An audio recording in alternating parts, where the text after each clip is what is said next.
Hello, my friends. In We Are One Love. Today, we're going to focus on love, which is a form of opening our minds to the endless possibilities of what life is all about. I'm talking to you from my yoga studio where I've just made a yoga video, which is going to be up on my YouTube channel, about the fourth chakra, which is the opening of the heart, which is about love. So I thought it would be a really good thing to share with my fellow We Are One lovers about this wonderful ability to feel the opening of this energy center within our being.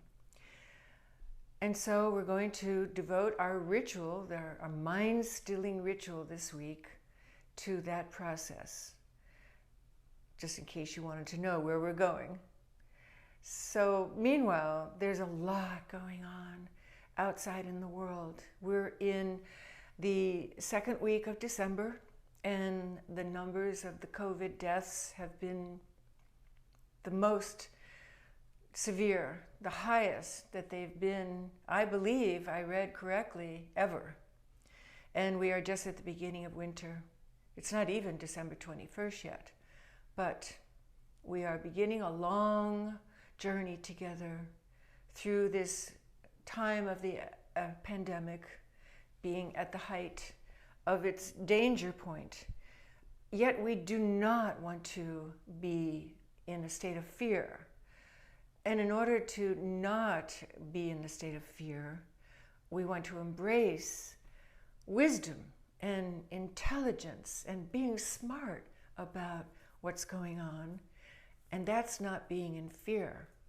Being in fear basically means that we don't have all the facts. We have a lot of suspicions. We have paranoia instead of sureness. We have fear instead of love. And love has a lot to do with acceptance. So let's begin by focusing on our breath, and we'll go step by step through the different levels of energy opening that is defined by the chakras in the yogic philosophy, which is my path. I love the philosophy of yoga. It has given me my direction, my understanding, after having explored many other different alternatives. It's just my favorite. That's why I share it with you. Anybody who wants to can do any of these little mind-stilling rituals that I want people to offer anytime you want to, but show us your path. But my path, I most understand my own being human through having studied the traditional, classic, scriptural source of yoga. And of course, the poses are part of it, but the poses are just the outer manifestation of the physical.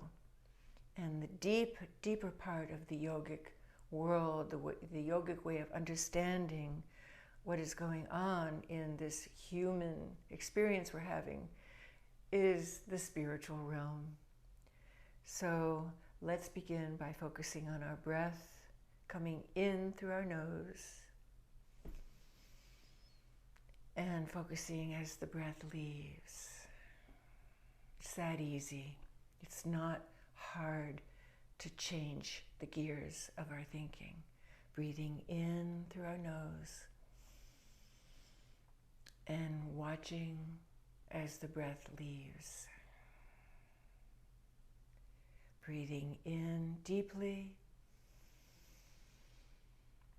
and releasing totally. If you want to engage your diaphragm, you let your belly get loose as you breathe in.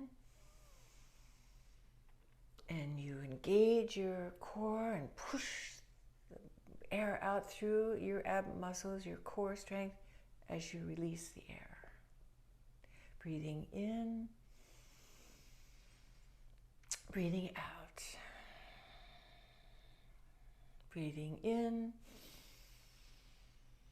and breathing out. So the diaphragm controls everything of the breathing. And it comes from releasing your belly muscles, breathing in, and contracting your belly muscles, breathing out. Breathing in and breathing out. It also gives you something else to focus on so that your mind won't wander, because that's what we're doing here by stilling our mind. We don't want it to wander. We want it to be focused on positive things. And breathing is very, very good, as you can all agree. Breathing, breathing, breathing. For those of you who wish to listen as I'm talking, great. Otherwise, just keep focusing on your breath. It's not important that you pay attention to my words unless that's your choice. This is my offering, my gift. So every single person who is breathing has consciousness.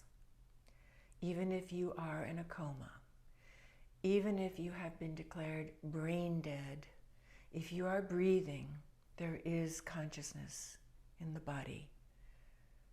I know this because I've talked with people who have come out of deep unconsciousness, and there is awareness as long as you are breathing.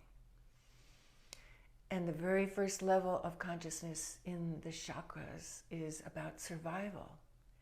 So our energies at the very, very basic part of our being, human, is devoted to staying alive.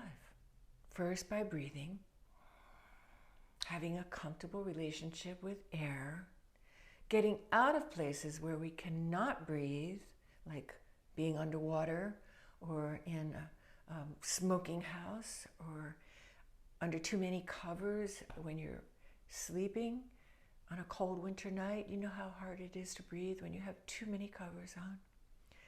So we want to survive. That's our very first level of consciousness.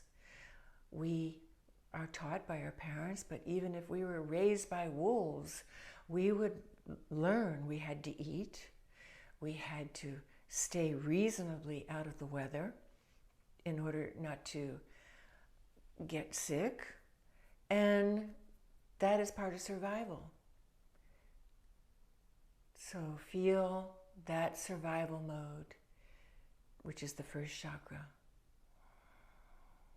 The second level of consciousness is creativity. Right after being alive, we start being creative. And how do we do that? First, we get sexual and we make babies. And all teenagers know how sexual we get in puberty. But alongside the awakening of the sexual energy is the Kundalini awakening, which is the spiritual yearning. That's right after survival. If it's not nurtured, when it first arises, it goes back dormant to be awoken again at either our own wanting to awaken our spiritual life or some crises awakens it, like the death of a very close loved one. That usually is the trigger. So the creative force is right there, right after survival. Whether the creative force means that you're artistic or a scientist or a housewife or a plumber. To do things means that you are creative. And the spiritual part of it is also right there at the very beginning of our lifting up of consciousness. That's the second chakra.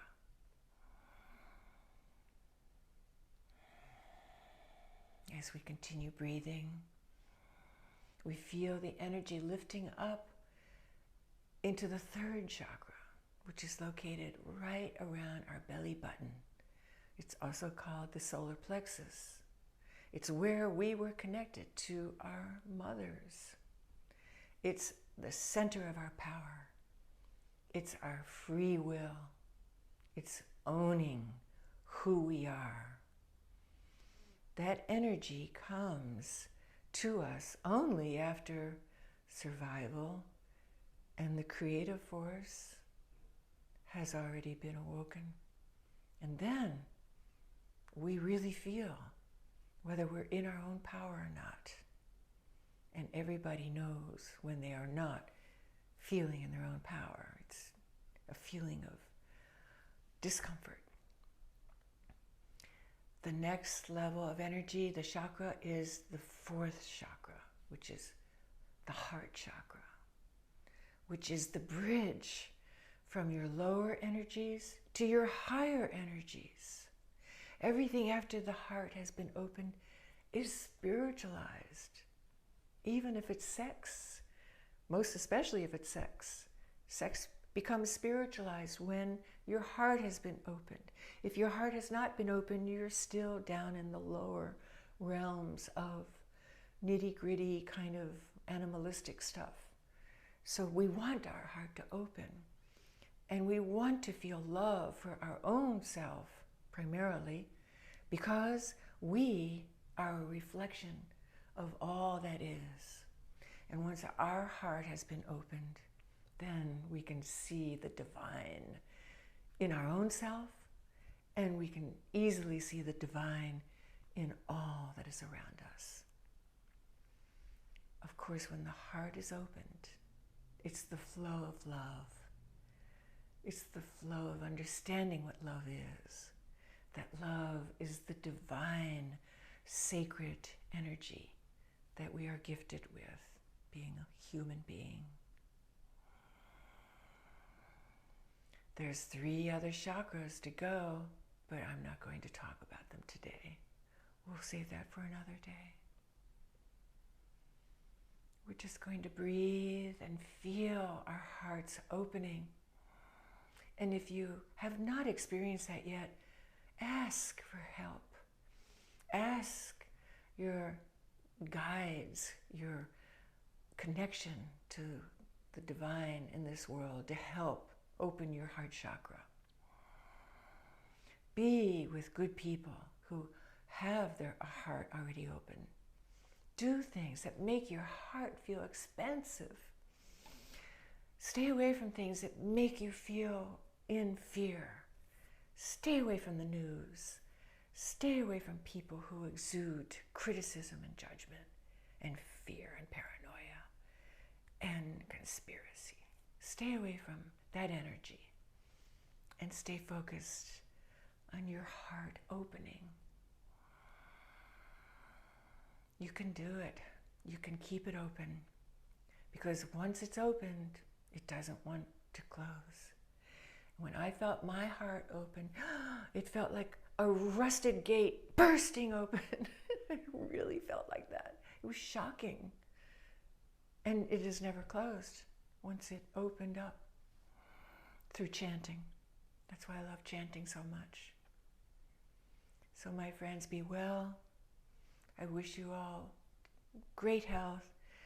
Wear your mask, stay distanced, be smart. Don't go into the fear about this pandemic or about anything that's troubling you in life. Stay focused on love, and love will show you the way for whatever needs to be done. I love you all, and I'll see you in our next time together.